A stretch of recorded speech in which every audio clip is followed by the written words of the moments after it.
Page number 225 پر فیض کی غزل پڑھیں گے. میں چاہتی ہوں نا بیٹا کہ جب ہمارا کالج کھلے نا تو ہمارا میکسیمم پاسبل ہمارا کورس کور ہو جائے, پھر ہم ریٹرن ورک کریں. ٹھیک ہے, ہم ریویژن شروع کریں گے اور یہ سارا کام ہم ریویژن کریں گے تو ریٹرن ورک ہمارا, تو آپ اس سے آپ کو پھر زیادہ فائدہ پہنچے گا, ہے نا. ابھی تو ہم کر رہے ہیں جو کچھ بھی وہ کلاس میں ریٹرن ورک ہوگا, کلاس ورک کریں گے تو ہم پھر اس طرح ہمیں وہ فائدہ ہو جائے گا. ٹھیک ہے, اوکے میں پڑھتی ہوں کلاس, کیونکہ آپ کو اگر نظم بڑھے چلو میں مسئلہ ہے تو میں اسے کنٹینیو رکھ سکتی ہوں, پھر ہم فیض نہیں پڑھیں گے, لیکن اگر اس میں کوئی مسئلہ نہیں ہے تو پھر پڑھ لیتے ہیں فیض. کیا خیال ہے صہیب, کیا خیال ہے؟ اس میں ہم شروع کریں. چلو ٹھیک ہے, اوکے. نو میم. جی کون بولا نو میم؟ پوستی شروع کروں؟ میم شروع کریں, چلیں ویری گڈ, شروع کریں. دھیان. شاباش شاباش, کیسے مجھے بک اپ کر رہے, گڈ. فیض احمد فیض, ولادت 1910, وفات 1984. فیض احمد فیض سیالکوٹ میں پیدا ہوئے, ابتدائی تعلیم وہیں حاصل کی, بی اے کرنے کے بعد عربی میں بی اے آنرز کیا اور پھر انگریزی اور عربی میں ایم اے کیا. فیض کی عملی زندگی بڑی متنوع اور ہنگامہ خیز ہے. متنوع کا مطلب ہے مختلف رنگ کی, ٹھیک ہے, مختلف رنگ لیے ہوئے. ہنگامہ خیز کا مطلب ہے اس میں کچھ نہ کچھ ان کے ساتھ زندگی میں کچھ اس طرح کے حالات ہوتے رہے ہیں. ان کو جیل بھی جانا پڑا, ان کی شاعری پہ اعتراضات بھی ہوئے, حکومت نے ان کو مختلف طرح سے پابندیاں لگائیں, اس لیے ہنگامہ خیز کہہ رہے ہیں نا. کچھ عرصے فوج میں بھی ملازمت کی. راول پنڈی سازش کیس میں گرفتار ہوئے اور سب کو یقین تھا کہ انہیں پھانسی کی سزا ہو جائے گی, لیکن انہیں 2.5 سال قید کی سزا ملی. فیض کا پہلا مجموعہ کلام نقش فریادی کے نام سے 1941 میں شائع ہوا. اپنی شاعری اور انسان دوست خیالات کی وجہ سے انہیں لینن امن ایوارڈ بھی ملا. لینن امن یہ رشیا کی طرف سے ہے نا, یہ رشیا نے ان کو ایوارڈ دیا تھا. یہ یہاں سے انہوں نے کچھ جلاوطنی کی بھی زندگی گزاری نا, وطن سے ان کو نکال دیا گیا, کہا کہ تم نکل جاؤ, ہمارے وطن میں نہیں آنا واپس. تو جلاوطنی کی زندگی گزاری, تو یہ رشیا میں رہے تھے کافی عرصہ, اور وہاں پہ بھی انہوں نے اپنا جو ادبی کام ہے وہ کرتے رہے تھے. ان کو لینن ایوارڈ ملا تھا رشیا میں, ہے نا. ترقی پسند تحریک سے وابستہ شعراء میں فیض احمد فیض کا مقام بہت بلند اور منفرد ہے, خاص ہے. منفرد کا مطلب فیض کو پیکر تراشی میں ایک خاص ملکہ حاصل ہے. ملکہ کا مطلب ہے مہارت, اور ملکہ کا کیا مطلب ہے؟ ملکہ, ملکہ کا مطلب ہے کوئن, ملکہ ہے نا. کوئین. کوئین. ہاں, ملکہ کا مطلب ہے کوئن اور ملکہ کا مطلب مہارت. ٹھیک ہے. پیکر تراشی کا مطلب ہے مجسمہ بنانا, مطلب لفظوں سے تصویر کشی کرنا. لفظی تصویر کشی میں مہارت رکھتے تھے. وہ سراسر جمالیات کے شاعر ہیں. جمالیات, جمال کہتے ہیں خوبصورتی کو, حسن کے شاعر ہیں. انہوں نے نغمگی, امیجری کا مطلب ہے, یہ انگریزی کا لفظ ہے نا, استعارہ اور تشبیہ جیسے فنی لوازمات کو بڑی ہنرمندی سے استعمال کیا ہے. فیض اردو شاعری کی روایات سے بخوبی آگاہ تھے اور فارسی انگریزی شاعری سے بھی واقف تھے. ان کی شاعری کا آغاز رومان اور وجدان سے ہوتا ہے. رومان کا مطلب ہے محبت, وجدان کا مطلب ہے سوچ, خیال, سوچ, فکر. لیکن زندگی کے سخت اور کڑے حقائق, سخت حقیقتیں, حقائق حقیقت کی جمع ہے, جلدی ان کی شاعری کی مستقل راہ متعین کر دیتے ہیں. یعنی وہ زندگی کے جو سخت اور کڑے حقائق ہے, تلخ حقیقتیں جو کوئی دوسرا سننا نہیں چاہتا, خاص طور پہ حکمرانوں کے خلاف انہوں نے جو نظمیں لکھی ہیں تو حکمران اس کو سننا نہیں چاہتے تھے. ایوب خان کے دور میں ان پہ مقدمہ چلا, وہ سازش کیس ہوا اور لوگوں کو لگ رہا تھا کہ ان پہ اتنا سخت مقدمہ بنا ہے کہ ان کو پھانسی ہو جائے گی. پھر ان کو وطن سے بھی نکال دیا گیا, جلا وطنی کی انہوں نے زندگی گزاری. تو کہا کہ ساری حقیقتیں, زندگی کی تلخ حقیقتیں ان کے سامنے تھیں, جس کی وجہ سے ان کو شاعری کرنے کے لیے اور اچھا میدان مل گیا. ٹھیک ہے. ذاتی دکھ کے علاوہ جو ان کو ذاتی دکھ ملے, عالم انسانیت کے رنج و علم اپنے اندر محسوس کرتے ہیں, اور یہ ان کی شاعری محبت اور حقیقت کا حسین امتزاج بن جاتی ہے. ٹھیک ہے. وہ ان کی وہ ایک غزل ہے نا, ٹی وی پہ بھی لگتی ہے, مجھ سے پہلی سی محبت میرے محبوب نہ مانگ, اور بھی غم ہے زمانے میں محبت کے سوا. کچھ بڑی اچھی نظم ہے, نور جہاں نے بھی گائی ہے غزل ان کی. تو مطلب انہوں نے شروع کی شاعری ان کی رومانی شاعری ہے، انہوں نے عشق کی باتیں کی ہیں. پھر ان کا رجحان وطن کی طرف ہو گیا ہے، وطن ان کا محبوب بن گیا تھا، ٹھیک ہے. اور ان کی کافی شاعری وطن سے متعلق، قوم سے متعلق ہے، اور اس طرح اس میں خوب ایک حسین امتزاج کا مطلب ہے ملاپ، مکسچر بن جانا، ٹھیک ہے، وہ بنا ہوا ہے. ان کے مجموعہ کلام، مجموعہ ہائے کلام، یعنی مجموعوں کے کتابوں کے نام ان کی: نقش فریادی، دست صبا، زندان نامہ، دست تہسنگ، تہسنگ، سر وادی سینا، شام شہر یاراں، میرے دل میرے مسافر، غبار ایام. یہ ان کی مجموعہ کلام ہے، ان کی شاعری کی کتابوں کے نام ہے جو ان سے منسوب ہے نا، جو ان کی شاعری ہے، ٹھیک ہے. اس میں ان کی زندگی کے بارے میں تھوڑا بتایا ہے. کچھ بات رہ گئی ہے اس میں، کچھ پوچھنا بیٹا فیض کے بارے میں اس میں؟ ٹھیک ہے، میں نے آپ کو بتا دیا. اب میں ان کی غزل پڑھتی ہوں. چھوٹی سی غزل ہے، بڑے مزے کی، آپ کو اچھی لگے گی، اور بہت آسان سی بھی ہے، اس میں کچھ بات بھی نہیں ہے نا. فیض احمد فیض. کب یاد میں تیرا ساتھ نہیں، کب ہاتھ میں تیرا ہاتھ نہیں. یہ ہاتھ وہی ہے، ہینڈ، لیکن انہوں نے ہاتھ یہاں پہ تھے کیوں نہیں لکھا، دو چشمی ہے والا کیوں نہیں لکھا؟ کیونکہ یہ ان کا جو قافیہ برابر نہیں ہو رہا تھا. شاعروں کو یہ اجازت ہوتی ہے کہ اپنے لفظوں کو تھوڑا سا چینج کر کے لکھیں. اگر نثر میں ایسے لکھا جائے گا غلط تصور ہوگا، ہے نا. تو شاعروں کو تھوڑی سی چھوٹ ہوتی ہے، اس لیے ہاتھ کا مطلب ہے ہینڈ، ہاتھ ہمارا. صد شکر کہ اپنی راتوں میں اب ہجر کی کوئی رات نہیں. مشکل ہے اگر حالات وہاں، دل بیچ آئیں جاں دے آئیں. دل والوں پوچھے جانا میں کیا ایسے بھی حالات نہیں. جس دھج سے کوئی مقتل میں گیا وہ شان سلامت رہتی ہے. یہ جان تو آنی جانی ہے، اس جان کی تو کوئی بات نہیں. میدان وفا دربار نہیں، یا نام و نسب کی پوچھ کہاں. عاشق تو کسی کا نام نہیں، کچھ عشق کسی کی ذات نہیں. گر بازی عشق کی بازی ہے، جو چاہو لگا دو گر کیسا. گر جیت گئے تو کیا کہنا، ہارے بھی تو بازی مات نہیں. کون پڑھے گا؟ سیب آپ پڑھو پہلے شعر. سیب. کب یاد میں تیرا ساتھ نہیں، کب ہاتھ میں تیرا ہاتھ نہیں. صد شکر کہ اپنی راتوں میں اب ہجر کی کوئی رات نہیں. شاباش. آپ صفوان. صفوان.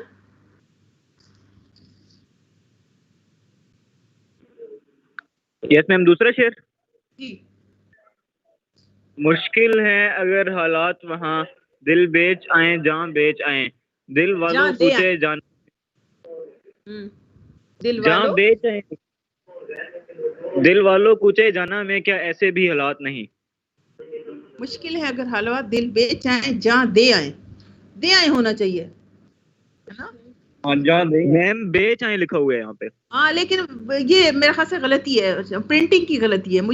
میں نے یہ غزل پڑھی ہوئی ہے یہاں پہ، میرے خیال سے پرنٹنگ کی غلطی ہے بیٹا. دل مشکل ہے اگر حالات وہاں، دل بیچ آئیں جہاں دے آئیں. جہاں بیچ آئیں وزن بھی بگڑ رہا ہے نا اس سے، ہے نا. ویسے میں آج ان کے دیوان میں چیک بھی کر لوں گی، مجھے لگ رہا ہے کہ دے آئیں ہونا چاہیے. چلو ٹھیک ہے، آگے دیکھ لیتے ہیں. آگے آپ پڑھیں. کون پڑھے گا آگے؟ دیان آپ پڑھیں بیٹا. میں پڑھتا ہوں. پڑھو. جس دھج سے کوئی مقتل میں ہاں. جس دھج سے کوئی مقتل میں گیا وہ شان سلامت رہتی ہے. یہ جان تو آنی جانی ہے، اس جان کی تو کوئی بات نہیں. شاباش بیٹا شاباش. آپ عزیر آپ پڑھیں.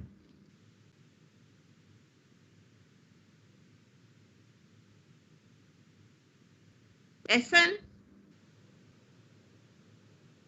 یس میم. آپ پڑھیں. میدان وفا دربار نہیں، یہاں نام و نسب کی کچھ پوچھ کہاں. عاشق تو کسی کا نام نہیں، کچھ عشق کسی کی ذات نہیں. ٹھیک ہے شاباش. عبد الوحید آپ پڑھیں. عبد الوحید پریزنٹ ہے؟ عمران میڈم میں پڑھوں. پڑھ لو بیٹا. گربازی عشق کی بازی ہے، جو چاہو لگا دو ڈر کیسا. گر جیت گئے تو کیا کہنا، ہارے بھی تو بازی مات نہیں. ٹھیک ہے شاباش شاباش بیٹا. گڈ. کب یاد میں تیرا ساتھ نہیں، کب ہاتھ میں تیرا ہاتھ نہیں. صد شکر یعنی 100 دفعہ شکر. اب اپنی راتوں میں اب ہجر کی یعنی جدائی کی کوئی یاد نہیں. کون بتائے گا اس کا؟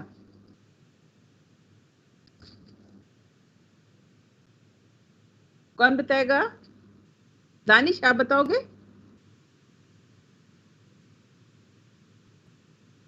فسی بتائے گا. چلو فسی. یس میم. آپ بتاؤ بیٹا. میڈم اس کی سمجھ ہی کوئی نہیں آئی. نہیں سمجھے؟ فسی کو آئیے تھوڑی سی. فسی آئیے بیٹا تھوڑی سی سمجھ. میم یہ جو ہاتھ ہے یہ میم کوئی اس کی ہاں یہ جو ہاتھ ہے یہ خوابوں ہینڈ ہے کی بات مطلب. کر. ہاتھ کا مطلب ہے ہاتھ. ہینڈ. اچھا ہینڈز جو ہوتے ہیں ہمارے ہاتھ. وہ تو ہینڈ. یہ نہیں آتا اس کے آگے میم. وہ ابھی میں نے بتایا نا بیٹا شاعروں کو تھوڑی سی چھوٹ ہوتی ہے کہ ان کا قافیہ برابر نہیں ہو رہا ہوتا ہے نا تو پھر ایسے لکھ لیتے ہیں. ان کو اجازت ہوتی ہے. نثر میں اگر ایسے لکھا جائے گا کوئی نثر نگار لکھیے گا غلط تصور ہوگا. شاعری میں تھوڑا سا اگر قافیہ برابر نہ ہو رہا ہو تو ان کو اجازت ہوتی ہے تھوڑی سی چینج کرنے. بتاؤ.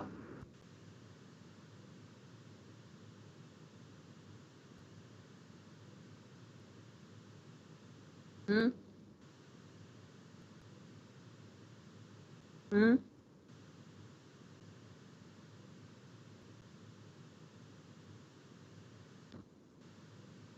ہاں یا جدائی میں گزرے. گڈ. شاباش شاباش. اس میں کہہ رہا ہے کب یاد میں تیرا ساتھ نہیں. یعنی اصل میں وہ اس کا محبوب اس کے ساتھ نہیں ہے, اس کی یادیں اس کے ساتھ ہیں. ٹھیک ہے. وہ اس کی یادوں کے تو اب اس کو تصور میں اس کی یادوں میں اس کا محبوب اس کے ساتھ ہے. وہ خود موجود نہیں ہے جسمانی طور پر. محبوب وہاں پہ موجود نہیں ہے بلکہ اس کا تصور اس کی یادیں اس کے ساتھ ہیں. تو ان کی اپنی یادوں کو کہہ رہا ہے یہ میرا سرمایہ ہے بہت بڑا. ٹھیک ہے. کب یاد میں تیرا ساتھ نہیں یعنی تیری یادیں میرے ساتھ ہوتی ہیں. کب ہاتھ میں تیرا ہاتھ نہیں. اور کہتے ہیں کیونکہ یادیں تیرے ساتھ ہوتی ہیں تصور میں تو میرے پاس ہوتا ہے تو کبھی ایسا ہو ہی نہیں تھا کہ تیرا ہاتھ میرے ہاتھ میں نہ ہو, تو میرے ساتھ نہ ہو. صد شکر کی اپنی راتوں میں اب ہجر کی کوئی رات. کہتے ہیں میں اللہ تعالیٰ کا 100 دفعہ شکر ادا کرتا ہوں کہ اب میری راتیں جو ہے وہ جدائی کی راتیں نہیں. ٹھیک ہے. اس میں یہ تصور میں شاعر بہت خوبصورت انداز میں یہ کہہ رہا ہے کہ محبوب اب میں نے تو مجھے نہیں ملا, تیرے ظالمانہ سلوک کی وجہ سے تیرا رویہ میرے ساتھ اچھا نہیں ہے, تو ظالم ہے, تو نے محبت کا جواب مجھے محبت میں نہیں دیا, مجھ پہ کوئی توجہ نہیں دیتا, نامہربان ہے. لیکن میں نے اب سمجھوتا کر لیا اپنے آپ سے. میں نے اپنی تیری یادوں میں خود کو بسا لیا ہے. ٹھیک ہے. میں تیرے یادوں کی جنت میں رہتا ہوں. ٹھیک. میں نے اپنے لیے ایک جنت بنا لی ہے تیری یادوں کی, تیرے تصور کی, تیری سوچ کی. مجسمہ بنا لیا اپنے سامنے اور میں اس کے ساتھ رہتا ہوں. کبھی میرا دل چاہتا ہے تیرا ہاتھ پکڑ لیتا ہوں, میں دل چاہتا ہے تیرے ساتھ باتیں کر لیتا ہوں. اس لیے میں تجھ سے الگ نہیں ہوتا, دور نہیں ہوتا. میں اپنے آپ کو ہر وقت تیرے ساتھ محسوس کرتا ہوں. ایسا لگتا ہے تو ہر وقت میرے ساتھ ہے, تیرا ہاتھ میرے ہاتھوں میں ہے. تو کہتا ہے اب جو میں بے جدائی میں تڑپا کرتا تھا تجھے یاد کر کے, راتوں میں بے چین ہوتا تھا, مجھے نیند نہیں آتی تھی, تارے گنتا تھا, ٹھیک, مشکلات میری زندگی میں تھی. اب میں نے خود سے ایسے سمجھوتا کر لیا ہے کہ تیری یادیں میرے ساتھ ہوتی ہیں. اب مجھے راتوں میں جدائی کا احساس نہیں ہوتا. میں تجھے اپنے پاس پاتا ہوں, میں تجھے محسوس کر سکتا ہوں, تجھ سے باتیں کر سکتا ہوں, تیرے ساتھ اپنے دل کے حال بیان کر سکتا ہوں. یعنی وہ میں نے وہ جو تصور کی دنیا بسائی ہے, اپنے تصور کی جو دنیا بسائی ہے اس میں اے محبوب تو میرے ساتھ ہوتا ہے, اس لیے مجھے کوئی مشکل پیش نہیں آتی. ٹھیک ہے. اور اس غزل میں اصل میں وہ اپنا ان کا محبوب جو ہے ان کا وطن ہے, انہیں اپنے وطن کو اپنا محبوب کہا ہے. ٹھیک ہے. اس میں آپ اس طرح سے عشق مجازی کے حوالے سے محبوب کی بھی بات کر سکتے ہیں اور وطن کے حوالے سے بھی بات کر سکتے ہیں کہ اے وطن گو کہ مجھ سے دور ہو گیا ہوں, مجھے جلا وطن کر دیا گیا ہے, میں وطن میں نہیں موجود ہوں, لیکن پھر بھی میں تیری یادیں, تیرا تصور میرے ساتھ ہوتا ہے, میں اسی میں جیتا ہوں, اس کو محسوس کر سکتا ہوں. میں تیری گلیوں, تیرے راستوں, تیرے سب کو ان کو یاد کر کے میں ایسا محسوس کرتا ہوں کہ میں پردیس میں نہیں ہوں, میں اپنے وطن میں موجود ہوں. اس حوالے سے بھی بات ہو سکتی ہے. تو آپ نے دونوں باتیں بتانی ہوتی ہے. اچھا بیٹا, مشکل ہے اگر حالات وہاں, دل بیچ آئیں جہاں دے آئیں, دل والو کوچہ جانا میں کیا ایسے بھی حالات نہیں. کوچہ جانا کا مطلب ہے محبوب کی گلی. ٹھیک ہے. اس میں کہا کہ اگر حالات مشکل ہیں, اپنے دوستوں کو مخاطب کر کے یہ کہہ رہا ہے. ٹھیک ہے. اپنے دوستوں کو مخاطب کر کے یہ کہہ رہا ہے کہ اگر محبوب کی گلی میں جانا مشکل ہے، ٹھیک ہے، وہاں جان کو خطرہ ہے، اگر مشکل ہے وہاں کے حالات، وہاں کی رقیبوں نے اس طرح کے جال بچھائے ہوئے ہیں کہ میں وہاں نہیں جا سکتا اور میرے لیے مشکلات، اگر مشکلات کے پہاڑ ادھر کھڑے ہوئے ہیں تو کیا ایسا تو ہو سکتا ہے کہ وہاں جا کے میں اپنی جان کا نذرانہ پیش کر دوں، اپنی جان قربان کر دوں، وہاں پہ اپنے دل کو دے دوں، اپنے دل وہاں پہ پھینکاؤں، اپنی جان وہاں پہ پیش کر دوں؟ تو دل والوں یعنی اپنے دوستوں کو مخاطب کریں کہ اے عاشقوں، اے محبت کرنے والوں، کیا ایسے بھی حالات نہیں ہیں کہ میں وہاں جا کے اپنی جان کا نذرانہ پیش کر دوں؟ ٹھیک ہے، یہ محبوب کے حوالے سے اور وطن کے حوالے سے بھی یہ بات ہے کہ جیسے وہ وطن سے دور ہیں، جلا وطن ہے، تو جیسے وہ وطن آنا چاہتے ہیں تو ان کے دوست ان کو روک رہے ہیں کہ بھئی تم پہ مقدمہ چل رہا ہے، حالات ملک کے اچھے نہیں ہیں اور تمہاری سزا جو ہے، تمہارا جو مقدمہ ہے زیادہ سخت ہو جائے گا، تمہیں مشکلات کا سامنا ہوگا، تو مت آؤ، اپنے وطن میں بھی مت آؤ، جب حالات سازگار ہو جائیں پھر آ جانا، ابھی مت آؤ۔ اس کے دوست ان کو روک رہے ہیں۔ اس میں وہ کہہ رہے ہیں کہ کیسے ہو سکتا ہے کہ میں اگر حالات مشکل ہیں تو کم از کم یہ تو ہو سکتا ہے نا کہ میں جا کر وہاں پہ اپنی جان قربان کر دوں وطن پہ، اگر وہ مجھے پھانسی دینا چاہتا ہے تو دے دے، بے شک میں ایک عزت کے ساتھ عزت کی موت مروں گا۔ تو دل والوں کے ایسے بھی حالات نہیں ہیں کہ میں اپنے جان کا نذرانہ پیش کر دوں، وہاں جا کے اپنی جان قربان کر دوں، اپنا دل بیچاؤں، اپنی جان دے دوں؟ کہ ایسے بھی حالات وہاں پہ نہیں ہیں کہ مجھے کیوں روک رہے ہو تم آنے سے؟ میں تو اپنے وطن کے لیے آنا چاہتا ہوں، میں بلک رہا ہوں، اپنے محبوب وطن کی فضائیں مجھے بے چین کرتی ہیں، اپنے وطن کی ہوائیں مجھے یاد آتی ہیں، میں اپنے وطن سے دور ہو کر بہت پریشان ہوں۔ یہ ایسے بھی حالات نہیں ہے کہ میں اپنی جان کا نذرانہ دے دوں۔ ٹھیک ہے، جس دھج سے کوئی مقتل میں گیا وہ شان سلامت رہتی ہے، یہ جان تو آنی جانی ہے، اس جان کی تو کوئی بات نہیں۔ کون بتائے گا اس کا؟ آسان ہے یہ۔ میم دھج کیا ہوتا ہے؟ دھج شان، دھج کا مطلب ہے شان، سج دھج کہتے ہیں نا کہ آپ سج دھج ایک چیز ہے نا، شان کا مراد ہے یہاں پہ۔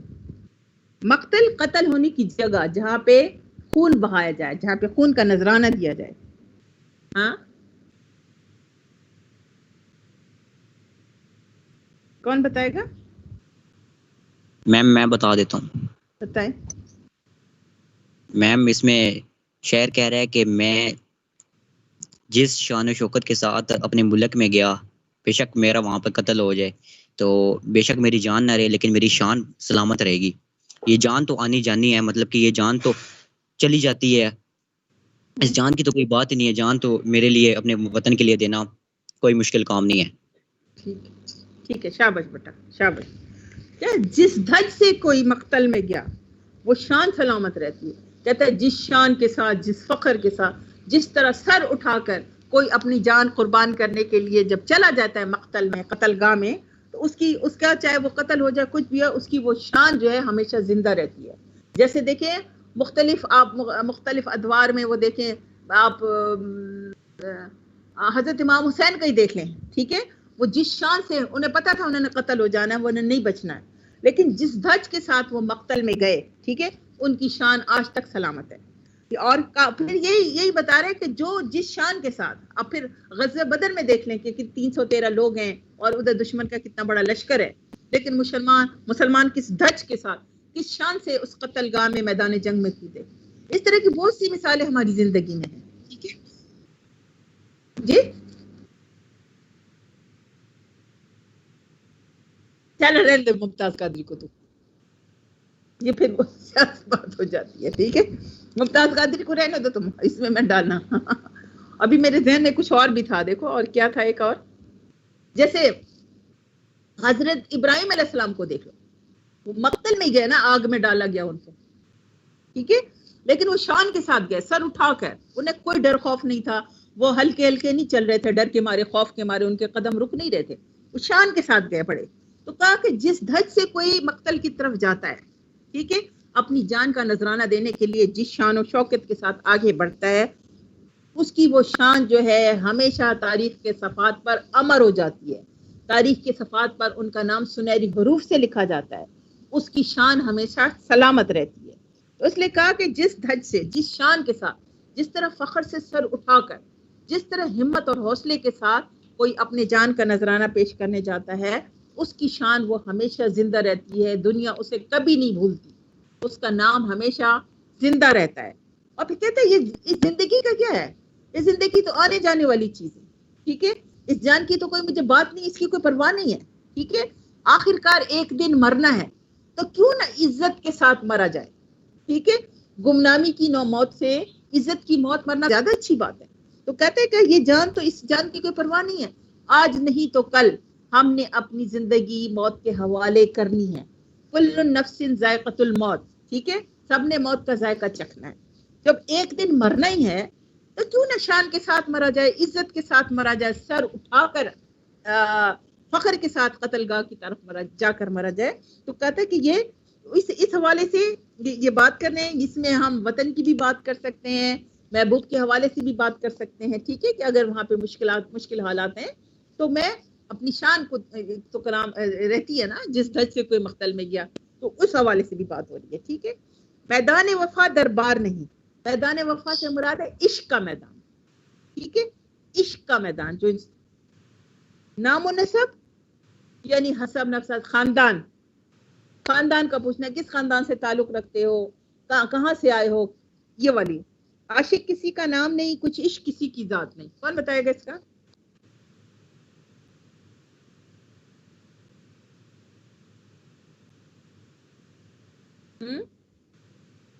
احسن آپ بتاؤ گے؟ احسن، دربار کس کا ہوتا ہے؟ دربار میڈم میں بتاؤں؟ بتاؤ۔ بادشاہوں کے دربار ہوتے ہیں نا، بادشاہوں کی، کس کے دربار؟ عمرہ اور میڈم جو بڑے بڑے لوگ ہوتے ہیں، ہاں ٹھیک ہے، وہ لوگ صرف دربار لگاتے ہیں۔ تو یہ اس میں شاعر کہتا ہے کہ جو عشق ہے، اس کے لیے کوئی کسی دربار کی ضرورت نہیں ہوتی ہے۔ یہ نہیں ہے کہ کسی آدمی کا نام عاشق ہے تو وہی صرف عشق کر سکتا ہے، یا اس کا نسب عشق ہے تو وہ عشق کر سکتا ہے۔ اس کے لیے کسی میدان نام و نسب کی ضرورت نہیں ہوتی۔ اوکے، میدان وفا دربار نہیں، یعنی عشق کا میدان کسی بادشاہ کا دربار نہیں ہے، کسی وزیر اعظم پرائم یعنی پریزیڈنٹ ہاؤس نہیں ہے، پرائم منسٹر ہاؤس نہیں ہے، کسی حکمران کا دربار نہیں ہے کہ اگر آپ اس کے دربار میں جاؤ تو پوچھا جائے گا بھئی کون ہو، کہاں سے آئے ہو، کس خاندان سے تعلق رکھتے ہو، کیوں ملنا ہے، ٹھیک، اس طرح کی بات نہیں ہے۔ بادشاہ کے دربار میں بھی جاؤ تو وہ وہاں پہ درباری پوچھتے ہیں کہ کون ہو، کہاں سے آئے ہو، اگر بڑا آدمی ہے، کوئی پیسے والا آدمی ہے، دولت مند ہے، تو اس کو کسی نہ کسی طرح جانے کی اجازت مل جاتی ہے، بیچارے غریب کو وہیں سے دھکے مار کر ٹھڈے مار کر بھگا دیا جاتا ہے نا۔ تو کہا کہ یہ میدان وفا کوئی دربار نہیں ہے، کسی بڑے آدمی کا، کسی حکمران کا، کسی بادشاہ کا دربار نہیں ہے جہاں آپ کا نام، آپ کا حسب نسب، آپ کے خاندان بارے میں پوچھ گچھ ہو، پوچھا جائے آپ سے، پھر آپ کو جانے کی اجازت ملے۔ اور کہا کہ عاشق کسی کا نام نہیں ہے کہ بس اس کے لیے کہ یہ جو ہے عشق کرنا اس طبقے کے لیے مخصوص نہیں ہے۔ عشق کے میدان میں کوئی بھی کود سکتا ہے، کوئی بھی عشق کا راستہ اختیار کر سکتا ہے، کوئی پابندی نہیں ہے، ٹھیک، عشق کو محدود نہیں کر دیا گیا کہ صرف یہ طبقے کے لوگ عشق کر سکتے ہیں، باقی نہیں کر سکتے، اس پہ کوئی پابندی نہیں لگائی گئی، ٹھیک ہے۔ تو عاشق یعنی عشق کرنے والا کسی کا نام نہیں ہے، اور یہ کسی کی ذات بھی نہیں ہے، کسی خاص طبقے کے لیے مخصوص نہیں ہے۔ عشق کا راستہ کوئی بھی اختیار کر سکتا ہے، جس کا دل چاہے، جس کو اللہ توفیق دے دے وہ اس راستے پر چل سکتا ہے۔ یہ بادشاہ کا دربار نہیں ہے کہ اس کو یہ آئے یہ نہ آئے، یہ جائے یہ نہ جائے۔ تو عشق کا راستہ چاہے وہ غریب ہے، چاہے امیر ہے، چاہے دولت مند ہے، چاہے فقیر ہے، کوئی بھی چاہے عشق کے میدان میں کود سکتا ہے، عشق کی بازی لگا سکتا ہے، عشق کے میدان میں آ سکتا ہے۔ اس لیے کہا جیسے وہ نہیں تھا کیسے شعر تھا وہ جو نام دیو مالی آپ لوگوں نے پڑھا تھا 10th میں، کیا تھا وہ شعر؟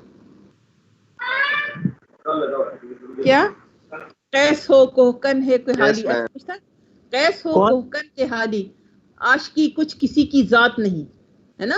قیس کا مجنو ہے، کوہکن جو ہے فرہاد ہے، اور حالی اپنا تخلص استعمال کیا تھا انہوں نے۔ تو کہا کہ یہ چاہے ان کا ذکر کر کے کہ یہ کسی کی میراث نہیں ہے، کسی کی ذات نہیں ہے، کوئی کسی کو منع نہیں کر سکتا ہے کہ اوئے تم کیسے عاشق بن سکتے ہو، تمہارے ادھر کیا کام ہے، ٹھیک ہے۔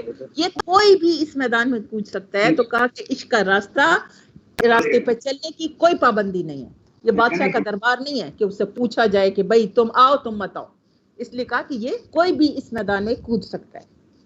گربازی عشق کی بازی ہے، جو چاہو لگا دو ڈر کیسا، گر جیت گئے تو کیا کہنا، ہارے بھی تو بازی مات. کون بتائے گا؟ بازی کا مطلب ہے کھیل. کہا جاتا ہے کہ جو محبت ہوتی ہے، جب محبت کوئی کرتا ہے تو اس وقت وہ نفع اور نقصان کے بارے میں نہیں سوچتا. ہاں تو لہٰذا شاید کہتے ہیں کہ اگر تم نے محبت یعنی عشق کے کھیل میں آنا ہی ہے، اگر تم نے حصہ لینا ہی ہے تو سب کچھ یعنی اپنی پوری جان لگا دو اس میں. اگر تم ہار گئے یا پھر جیت گئے تو کوئی فرق تو نہیں پڑتا، کیونکہ عشق میں نفع و نقصان کا خیال نہیں رکھا جاتا. ہوتا ہی نہیں ہے. شاباش، گڈ بیٹا، بہت اچھا بتایا آپ نے. گربازی عشق کی بازی ہے، یعنی اگر تم نے عشق کا کھیل کھیلنا ہے، جو چاہو لگا دو ڈر ایسا، اس پہ داؤ پہ اس میں جو چیز تم نے ڈالنی ہے ڈال دو. جیسے وہ جوا کھیلتے ہیں نا، لوگ جوا کھیلتے ہیں تو اس میں وہ پہلے پیسوں کھیلتے رہتے ہیں، اب تو پتہ نہیں کیا ہوتا ہوگا، پیسے لگاتے رہتے ہیں، جب پیسے ختم ہو جاتے ہیں تو اپنی جائیداد، اپنی حتیٰ کہ اپنی بیوی بھی داؤ پہ لگا دیتے ہیں، ہے نا. اکثر پرانی فلموں میں آپ نے دیکھا ہوگا، اگر اس میں تو اس میں کوئی بھی چیز داؤ پہ لگا دیتے ہیں، چاہے ہارتے رہیں تو پھر ہر چیز داؤ پہ لگاتے رہتے ہیں. اس نے کہا لیکن اگر تم عشق کا کھیل کھیل رہے ہو پھر مت ڈرو، تمہارے پاس جو اثاثہ ہے، جو چیز ہے، تم اس میں جھونک سکتے ہو. ٹھیک ہے، عشق میں تم ڈال سکتے ہو، اور اگر تم جیت گئے تو پھر تو واہ واہ، پھر تو کیا کہنے. ٹھیک ہے، پھر تو بہت اچھی بات ہے.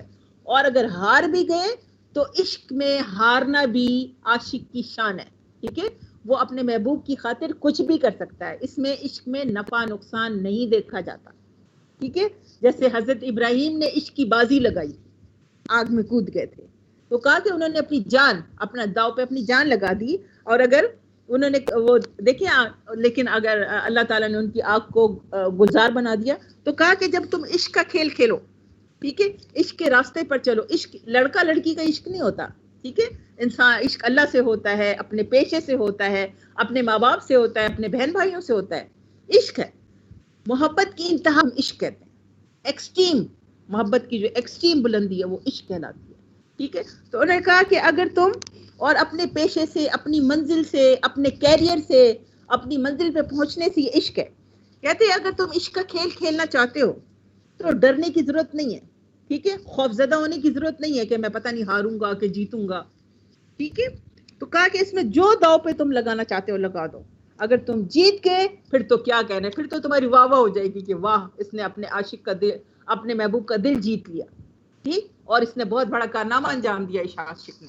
ٹھیک ہے، اور اگر ہار بھی گئے تو ہارنا بھی تمہیں پسند ہونا چاہیے، کیونکہ عشق میں نفع نقصان نہیں دیکھا جاتا.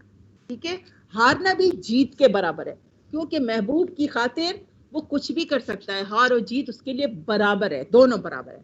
جیت گیا جب بھی وہ محبوب کی جیت سمجھے گا، ہار گیا جب بھی وہ محبوب کی جیت سمجھے گا اس کو. اس لیے اس میں کچھ فرق نہیں پڑتا کہ اس پہ جیسے ایک شعر مجھے اب یاد آ رہا تھا، جیسے وہ ہے، ہاں، اس شرط پہ کھیلوں گی پیا عشق کی بازی. ٹھیک ہے، ایک گیت ہے یہ، اس میں اس شرط پہ کھیلوں گی پیا عشق کی بازی، جیتوں تو تجھے پاؤں، ہاروں تو پیا تیری. دیکھو دونوں چیزیں، ہارنے میں اور جیتنے میں، وہ اپنے محبوب کی، اس گیت کا یہ حصہ ہے نا. جی ختم ہوگی کلاس فرینڈ؟ ختم ابھی نہیں ہوئی ختم. تم لوگ کو بہت جلدی آج پیٹوں گی میں. ابھی 1 منٹ ہے میرے پاس. جاری کر دیجیے. عبداللہ ناشتہ کرنے میں ناشتہ کرنے بھی ہے، ناشتہ بھی ہے. پہلے شعر میں کس بات پر شکر ادا کیا ہے کہ کوشچن نمبر 5 کا ہے نا، ایسی جلدی جلدی سے کر لیتے ہیں، پھر میں لکھ دوں گی یا تو آپ لوگوں کو، ہے نا، تشریح کے ساتھ ہی لکھ دوں گی. اس بات پر شکر ادا کیا ہے کہ اب اس کی محبوب کی یادوں کے سہارے وہ جیے گا. شکر ہے، اب محبوب، اب اس کے زندگی میں جدائی کی راتیں نہیں. دل بیچنے سے مراد یہ ہے کہ اپنے آپ کو قربان کر دینا، اپنے آپ کو نثار کر دینا. ٹھیک ہے، تیسری شعر کے مطابق کس انداز کو دوام حاصل ہے؟ اس کو دوام حاصل ہے کہ جو جس شان کے ساتھ، جس فخر کے ساتھ مقتل میں جاتا ہے، اس کی وہ شان سلامت رہتی. میدان وفا عام زندگی میں کیا مشترک نہیں ہے، یعنی بادشاہ کا دربار جو ہوتا ہے وہاں آپ کا حسب نسب خاندان پوچھا جاتا ہے، لیکن عشق کے میدان میں ایسا کوئی میم نہیں ہے۔ جی بیٹا میم وہ اینڈ والا شعر دوبارہ بولیں کون سا؟ جو آپ نے اچھا بولا تھا. اچھا، اس شرط پر کھیلوں گی پیا عشق کی بازی، اس شرط پر کھیلوں گی پیا عشق کی بازی. پہلا مصرع ہو گیا، اس شرط پہ کھیلوں گی پیا عشق کی بازی. دوسرا مصرع، جیتوں تو تجھے پاؤں. دوسرا مصرع، جیتوں تو تجھے پاؤں، ہاروں تو پیا تیری. ہاروں تو پیا تیری. ٹھیک ہے، اوکے کلاس، اس کی ایکسرسائز پھر ہم کل تھوڑا سا ٹائم نکال کے نیکسٹ تھرسڈے کو میم پہلا تھوڑا مصرع سا بول دیں، ٹائم اس جی بیٹا. پہلا مصرع پلیز ایک اور. اس شرط پر کھیلوں گی پیا عشق کی بازی.